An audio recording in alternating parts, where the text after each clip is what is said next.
All right, everybody. Welcome to the Scho-Zone. It's your host, Ryan Schofield. This looks fucking awful. We're going to have to fix something about this. Anyways, I am coming from you at my shitty, very much a mess apartments right now, as you can see it in the background.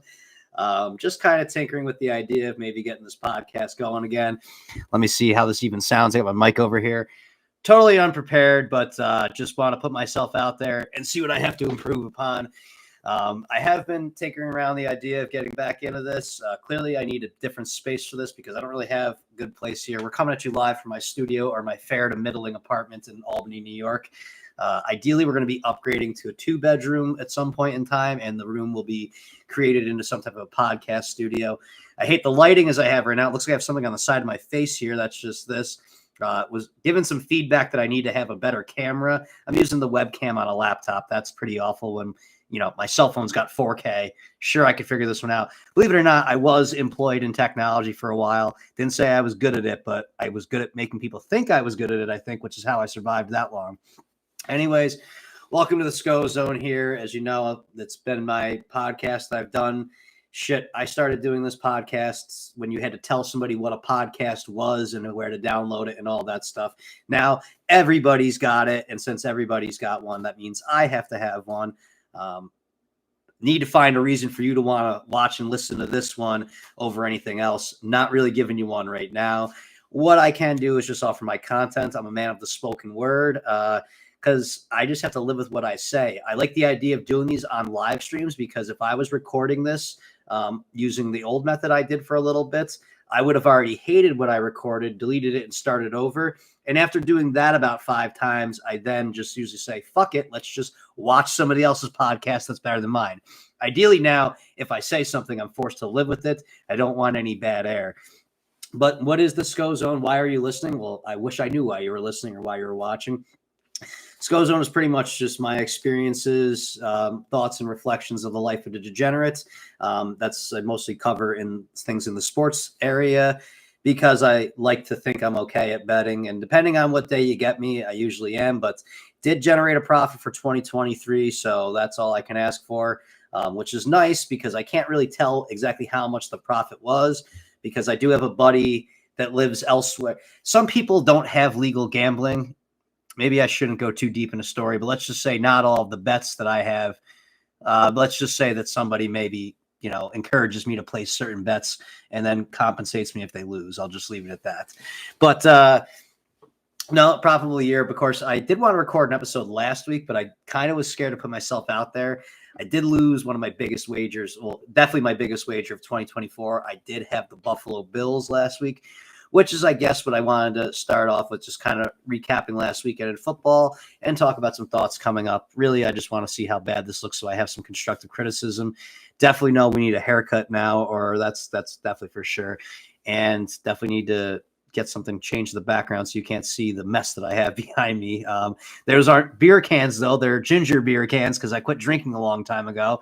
But yeah, so I was really thinking that this was going to be the Bills' year, or at least if the Bills were ever going to get it done, this was going to be the year.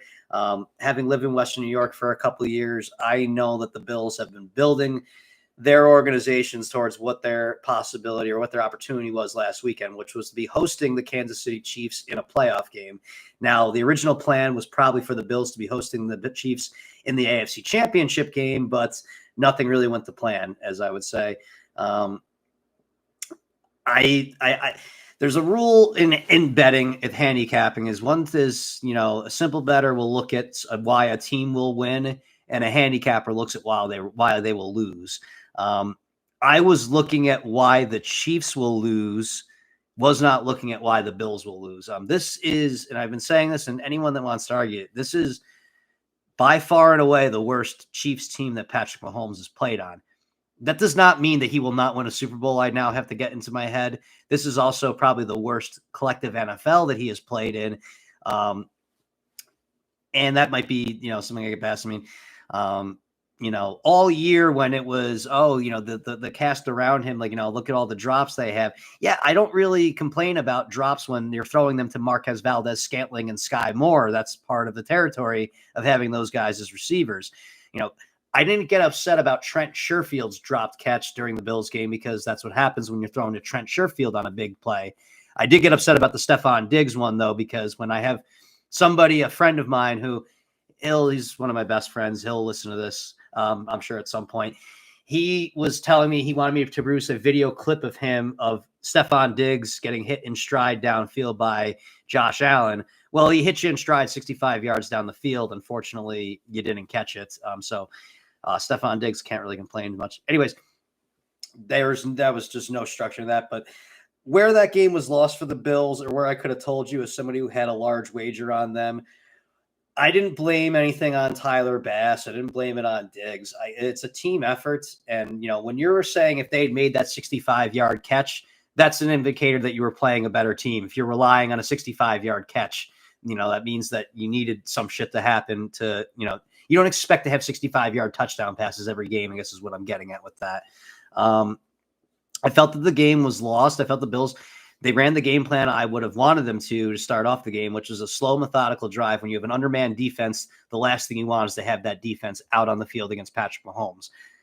Holding the Chiefs to opening field goals, I thought was big because, as I was saying, where the Packers had lost their game against the Niners was what they settled for field goals of 29 yards on their opening drives. That's when you have Jordan Love as your quarterback. It's tough to overcome. When you have Pat Mahomes, I guess it's a little different. But the Bills were up 10-6 and got the ball. And right then and there, if they had gotten a touchdown on that drive, they would have seized control of that game, and the Chiefs would have been chasing points.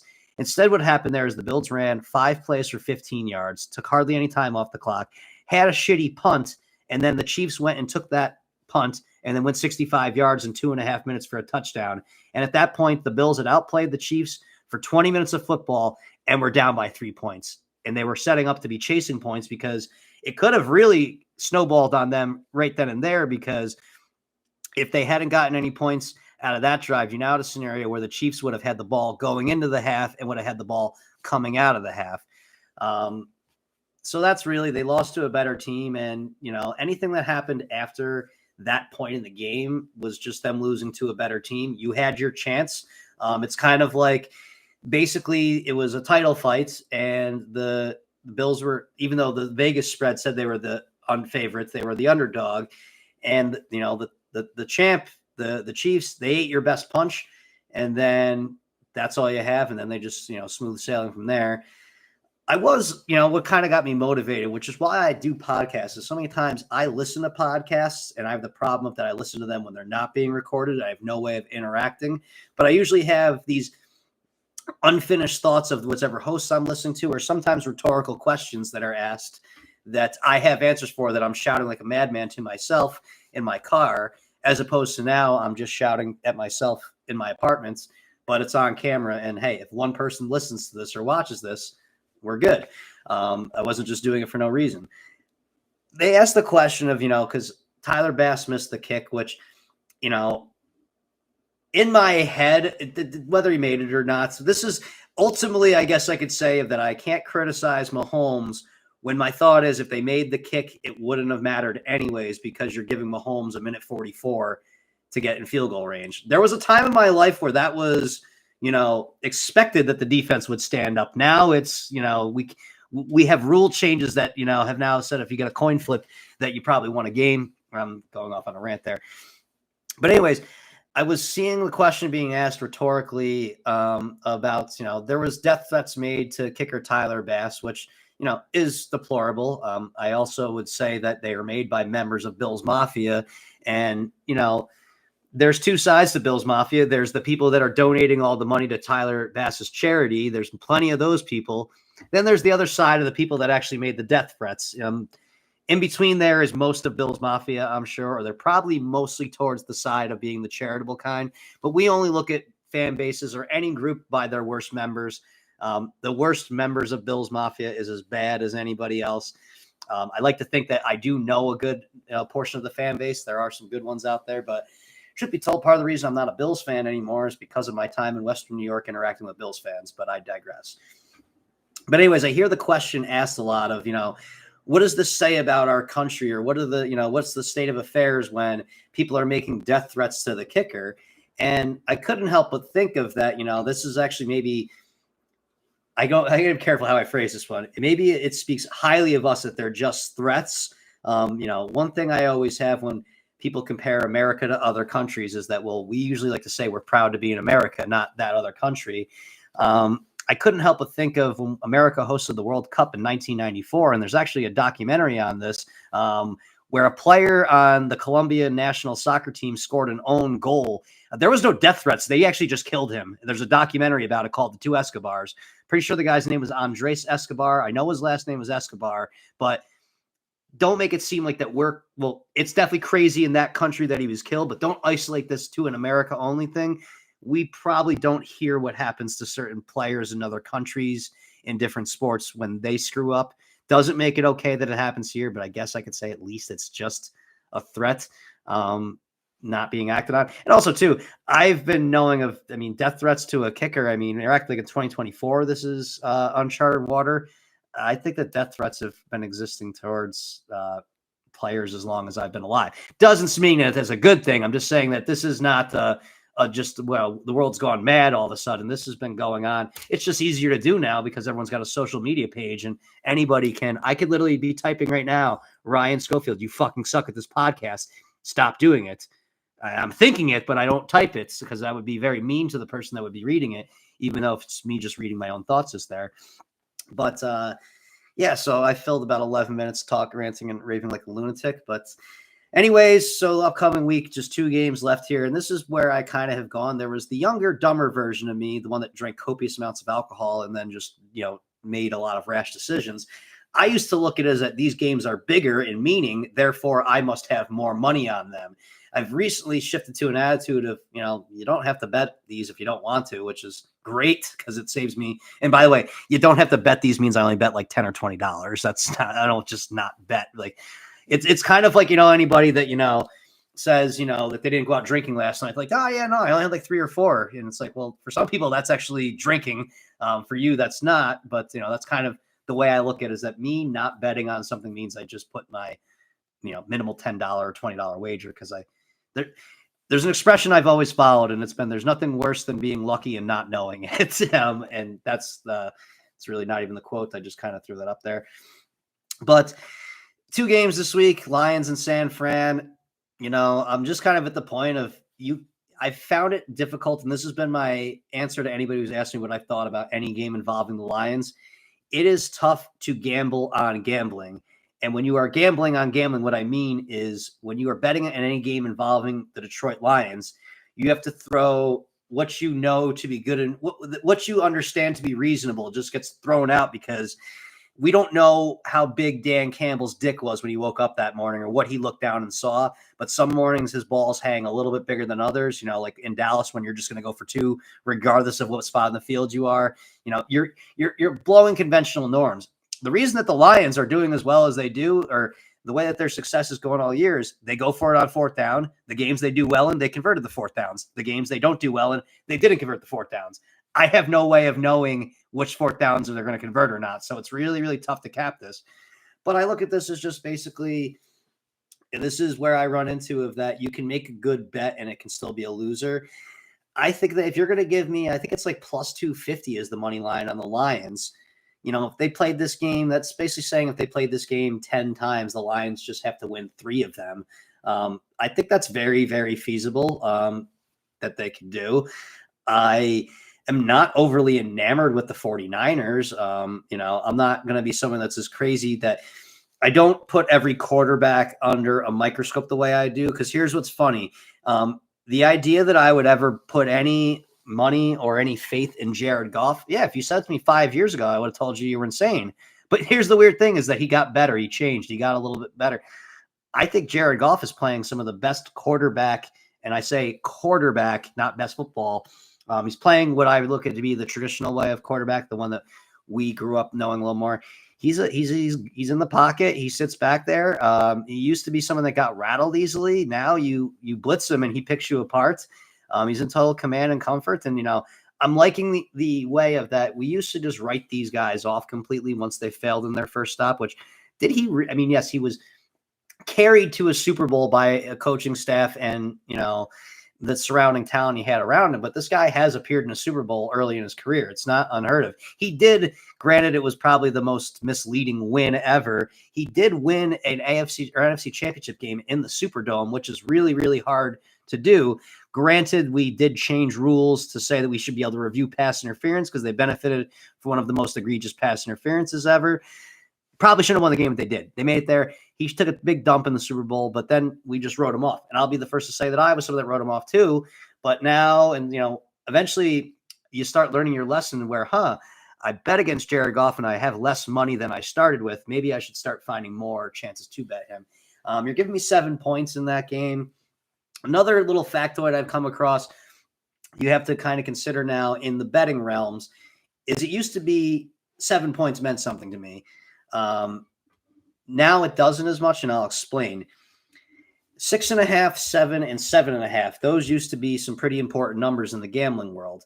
Reason being is that if you had a team that was a 6.5 point favorite, you could feel comfortable in that if they were up 2 touchdowns, that when the team scored the backdoor touchdown or the meaningless touchdown, you would still be okay. That is not the case anymore.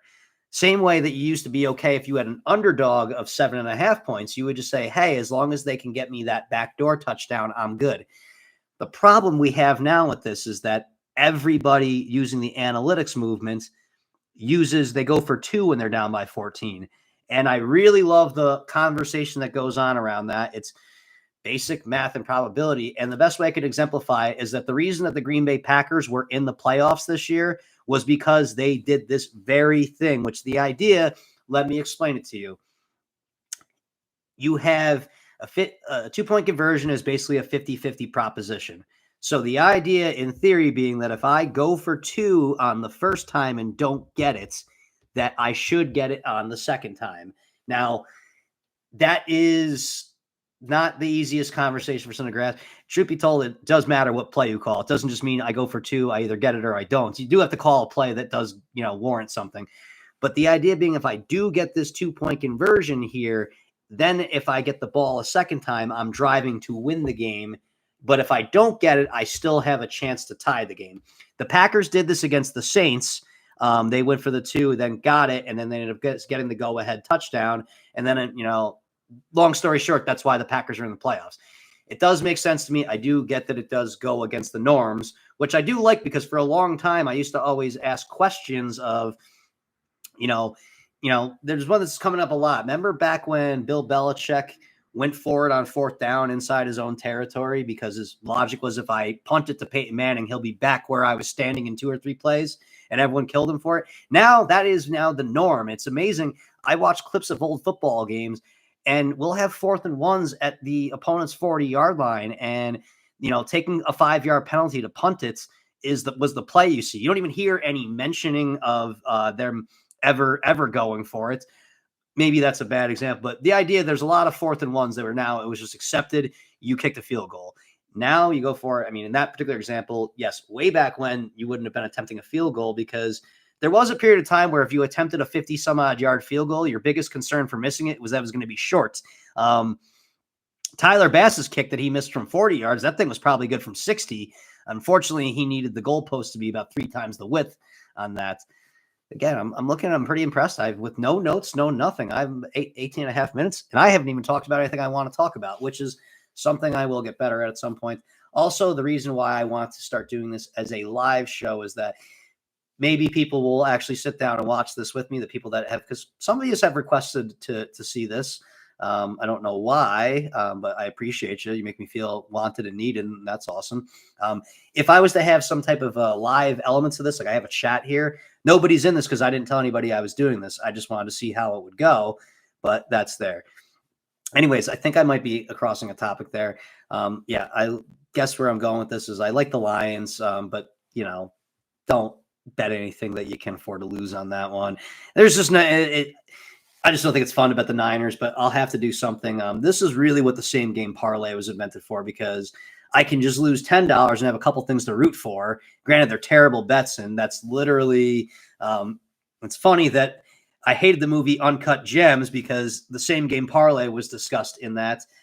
You still can't place a bet on the opening tip-off like they did in that movie, But yeah, the idea that you could just walk into a casino and parlay 3 props for $100,000, when you're making a movie that's trying to really get into the life of a gambler, can you just get a little bit of advice from somebody who does this kind of thing to go, hey, by the way, for the people that you really, really might be into this movie, you just pissed half of them off.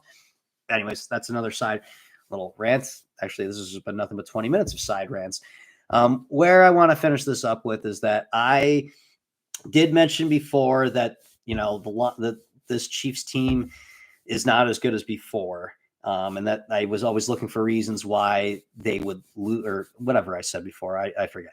But where I'm going this week is that I am gonna be brave enough to one more time, and that might be the last time I do this for a while. I'm going to bet against Mahomes again on Sunday, and this is not a bet against Mahomes. I mean, it is because I'm not taking him. This is a bet on the Ravens. It's been out there for a while for me. It's kind of funny that we by default are going to end up with Lamar Jackson as our MVP, because it seemed like that there was a candidate ahead of him, and then they would lose a game, and then we would go against them. And then when they were playing the 49ers, we couldn't decide who the MVP of the 49ers even was. And that's when I started thinking, if we can't decide who the most valuable player of the best team is, and the second best team is just one guy and, a solid rookie and an over-the-hill veteran receiver and a cast of running backs we don't know and, random tight end here and there, and then that guy's winning games and putting up all kinds of points, maybe he is the most valuable player with Lamar.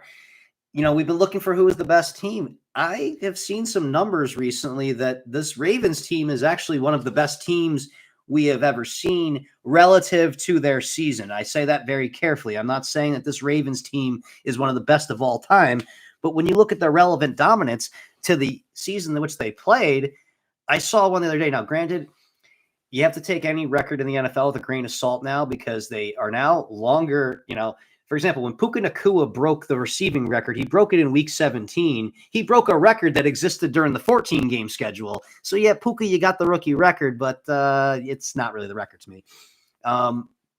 One thing, that could be pertaining to the Ravens here is that a stat I saw, they had 9 games this year that they played against teams with winning records, and they won 9 of those games. They had more than 9 games they played against teams with winning records, but 9 games they played against winning teams with winning records that finished the year with a winning record, they won by more than 2 touchdowns.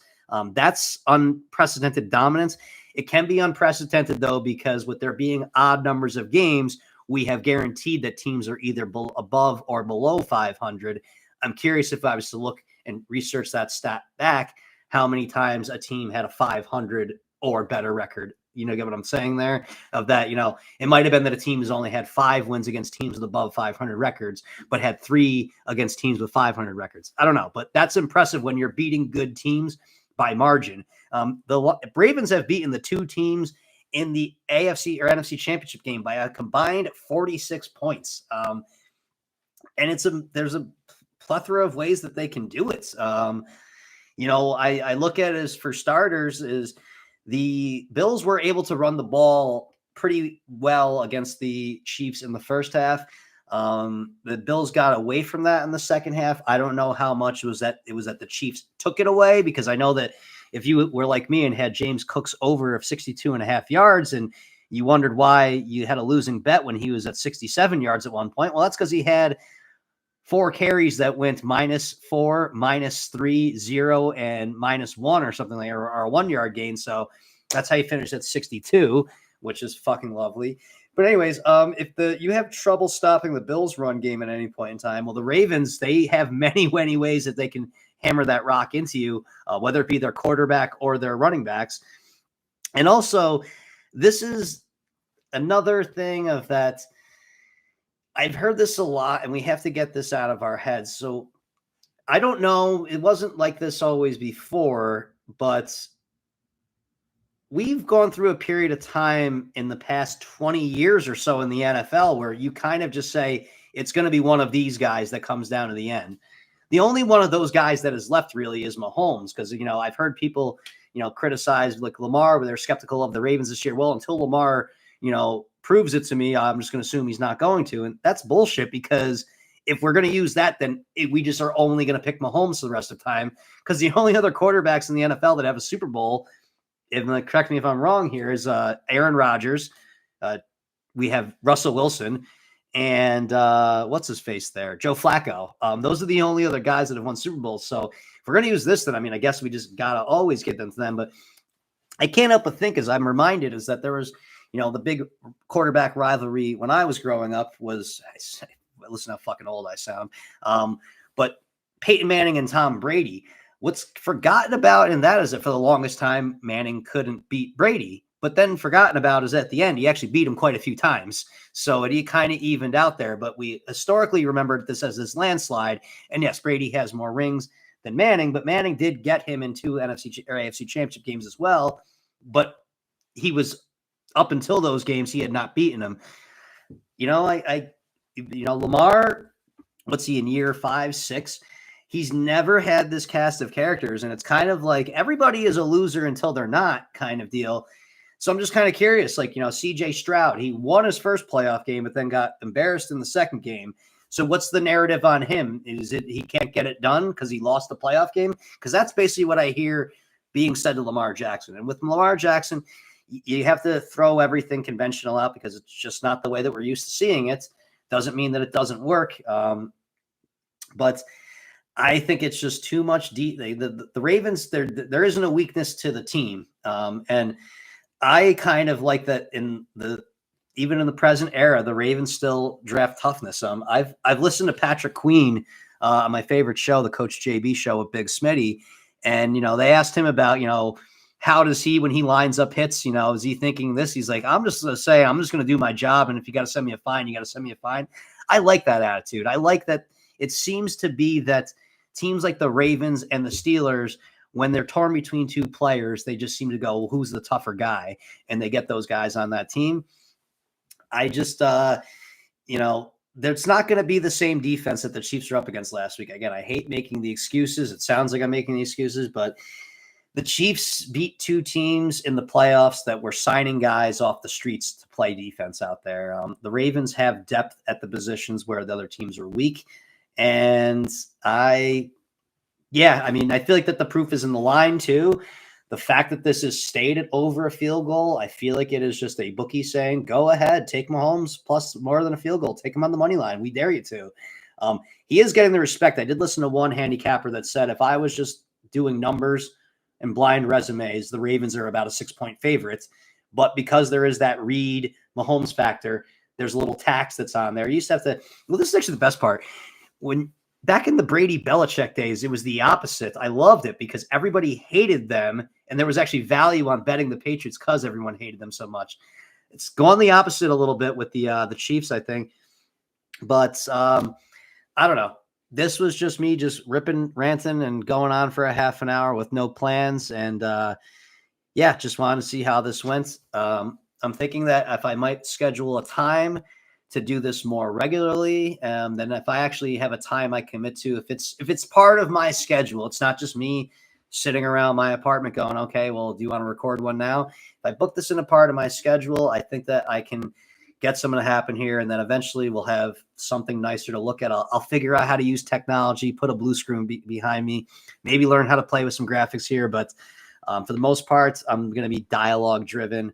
I need to get a new webcam. I know that somebody who makes me feel uncomfortable with the way he comments on my appearance said he'd like to get a better look at me. He didn't say that actually, but I know what he was getting at. You know what I'm talking about, sweetie. But anyways, thank you for tuning in. This is a brief half hour. So yeah, just go Ravens, go Lions. But if I had to pick the one, I'm going to go with the Ravens, and I wouldn't be shocked if it's by some margin. The Ravens just really might be that much better. Oh, yeah. Well, that's what I meant to say with the historical significance. There is that metric DVOA that was meant by Aaron Schatz. And what DVOA does is it's a way of it measures your success on a given play. Basically, there's different objectives on every play. So you wouldn't look at a 5-yard gain in 3rd and 4 is the same as you would look at a 5-yard gain on 3rd and 9. It's about a matter of success. And then what they do is their whole way they quantify is they scale it relative to your season. That's why I carefully said the relative to your season that this Ravens team is not historically great, is that I would put them up against I mean, I wouldn't even put them up against the 2000 Ravens, which that would be great watching the 2000 Ravens play against Mahomes. Might answer a couple questions about his, his historical greatness, but I digress. But anyways, I would say that using that metric, the Ravens and the Niners are that much apart from the pack. They're two of the best top 10 teams all time compared using this metric. And the gap between the Ravens and the 49ers is pretty significant. So it might just come out that maybe the Ravens romp this game and then they romp the Super Bowl. And we're left going with, wow, this is a team that the 3 games, they lost the last game to the Steelers without their starters. The other 3 games they lost, they had leads going into the fourth quarter. And then they won these other games against good teams by double digits. This is possibly one of the more dominant teams we have seen, actually. The 2007 Pats come to mind, but they had to, their last half of their schedule, they were trading jabs left and right. It seems like the Ravens, if they lose, it's because they beat themselves. They've made a lot of mistakes in those games. I think that they're just actually that good. And it's going to have to live with an offseason of finding out, Lamar technically was a free agent. I don't think he really was a free agent. I think that was blown a bit more, but that's where I need to start doing is getting more insight on this one. Because the reason I don't record so much is that I usually watch and listen to people that actually have sources that give them direct information. But then I guess what I can do for you is I can relay the information I hear from them and put this to you. Anyways, this was episode, I guess we'll call it 1. I've done this a couple different editions. This was just the off-the-cuff demo of the Scho-Zone. So I'll have this on my page. Maybe I'll start posting it after I watch this and hate this enough. But thank you if you tuned in and stuck this out. Leave a comment, a like, and the whole 9 yards.